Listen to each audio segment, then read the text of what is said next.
Well, you know, I actually got the invitation quite late. The situation was that I was doing some work with Jacques Herzog and Herzog and Emeron, and in fact I was off limits in a certain way. So I had actually a lot of colleagues who got the invite and were keeping it sort of secret just because of the kind of code. So when I kind of went back to my own firm and office, in fact, came, and I was of course kind of amazed that it took so long, and that friends can be so secretive. But what happened is that I knew of the Ai Weiwei's first project at the Documenta, the 1,000 Chinese visitors, and I was thinking immediately, well, this sounds like a second wave. But then I also knew the other conditions in terms that this was like such a kind of unprecedented way of dealing, of inviting.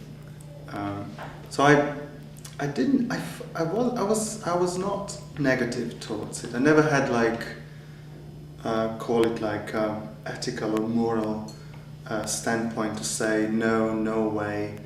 In fact, it sounded like adventure. And it sounded a bit like an emerging late socialist adventure, which I'm really interested in. And in fact, I made my mind quite quickly. I was sort of not really saying, yeah, let's go now, right now, or wasn't saying, no, it can't be done because of all these unknowns and weird ways of approaching the architect.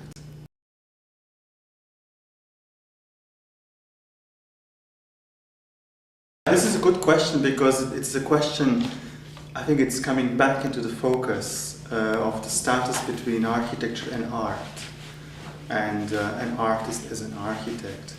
In fact, I think one probably needs to look at Ai Weiwei's work to understand the master planner, but at the same time to look at kind of the work that he has not done as an urban planner. So I say that it's really not about studying his work, but studying the situation that he has set up for himself. So, looking into what he has done in Beijing, what he has already done in Ordos, and the ways how, the ambition and these kinds of jobs get self-initiated and by self-appointed urbanists. I think that's completely new in a certain way. Or if it is not new, then it kind of comes back with a vengeance. Since, have you ever heard of that sort of thing happening before? Not really from the side of an artist, but yes, from the side of an artist, let's say somebody who wants to include 100 others to do it. It's sort of like making a movie in a certain way.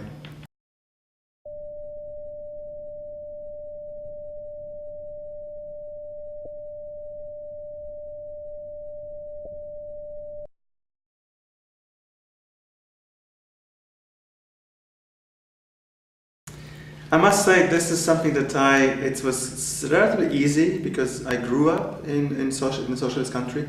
So my education is half from a socialist country, half from a capitalist East Coast American condition. So we learned to design for an abstract client.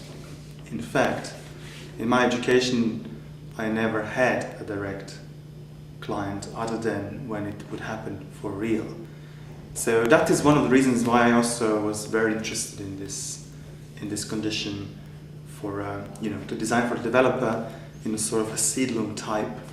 But it is precisely in this condition, this kind of like a communist or late communist situation or pre-emerging democratic situation, that something new can be made or a new approach can be invented. It was kind of out of the blue, and also basically going back to the blue, like no reference.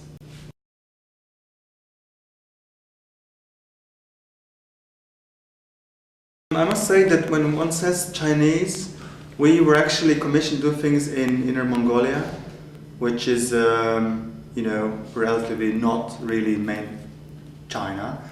So one, I had no idea how things are done. Two, I knew that this was a desert, and as a desert had extreme weather conditions. So I was more aware of, and I did research, that what really sustains in this climate and place are the coal mines and also the traditional temporary architecture like yurts. And all what sustains and kind of invades is this kind of ubiquitous concrete frame, call it structure, almost architecture, which Chinese are building cities with. So I would say that there was not really a case to look for a particular method or particular traditional. There was one though that really interested me, that I knew, was the way how Chinese deal with a virgin landscape by contouring it, because like in any tundra, the ground has to be preserved. So in fact, when you go there, besides highways and besides all this kind of new landscaping of the territory, you see this kind of very regular cutting of the hills to the, I think it's 2 meters each, or sort of, to kind of gain this, to gain the land. So that was the only one that I really knew about.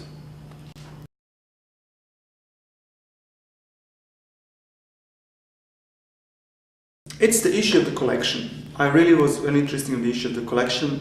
First of all, because the main sponsor of the project, the guy who pays, has become a collector, Mr. Tsai. He made his money on coal mines, and quite oppositely on milk. So black and white was sort of an interesting combination of gaining wealth, but at the same time invested into collecting contemporary Chinese art, including Ai Weiwei's.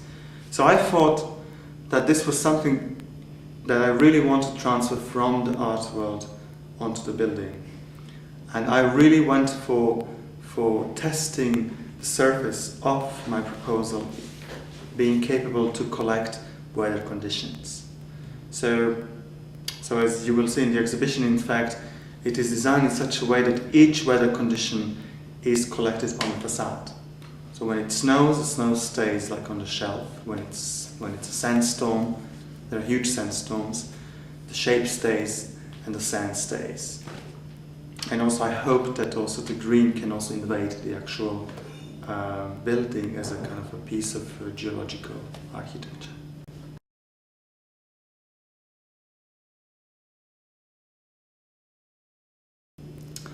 Well, I know that there is a kind of certain itch, because we are not really allowed, or we are not really encouraged, to be more precise, to deal with the construction process. However, again, I think that this is something that it's kind of another empty hole that one has to fill, right? But I sort of think that it is almost better that we don't deal with it directly. So I kind of feel ambiguous. I'm not afraid. I'm not entirely exhilarated. I think it's a continuation of some type of negotiation with whoever reads the drawings and whoever actually goes on to act as a decision maker. So I feel ambivalent.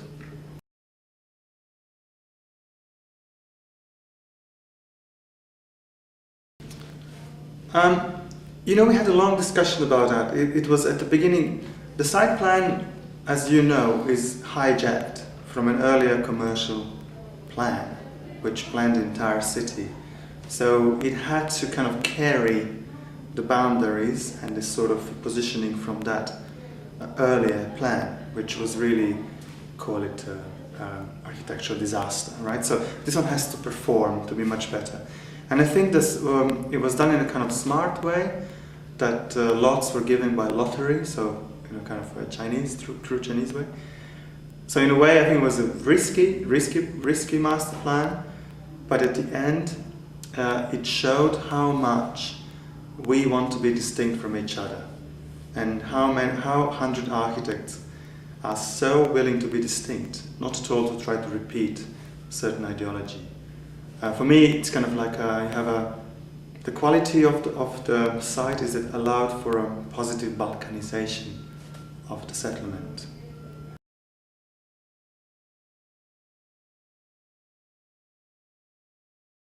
It's if I say I would imagine, that would sound crazy and naive.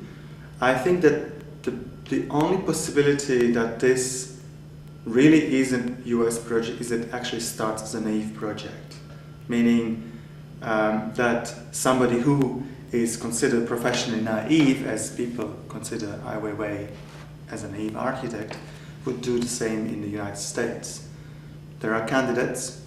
There is work by Robert Wilson, by Jenny Holte. Why wouldn't they, in fact, or by Jorge Pardo, people who are dealing with architecture, why wouldn't they do something like that? So to see whether that connection may be possible to entertain in the United States.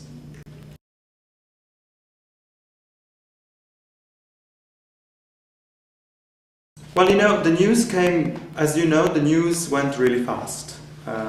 That this is happening. I think that in a certain way I've seen polarization only on a small fragment of the, let's say, colleagues I know. Some people left the project, a lot of people stayed. I think that the generation that designed this actually really fantastic project is a very soft generation. It is sort of a very kind of considerate generation. There are no conflicts between ideologies. So in a way, I think that this project is possible the first one that sustains this generation in pursuing distinct approaches. So I would say it's a very kind of like, let's say it's an enabler of a generation. And I don't think it is a kind of a blocking any architectural future.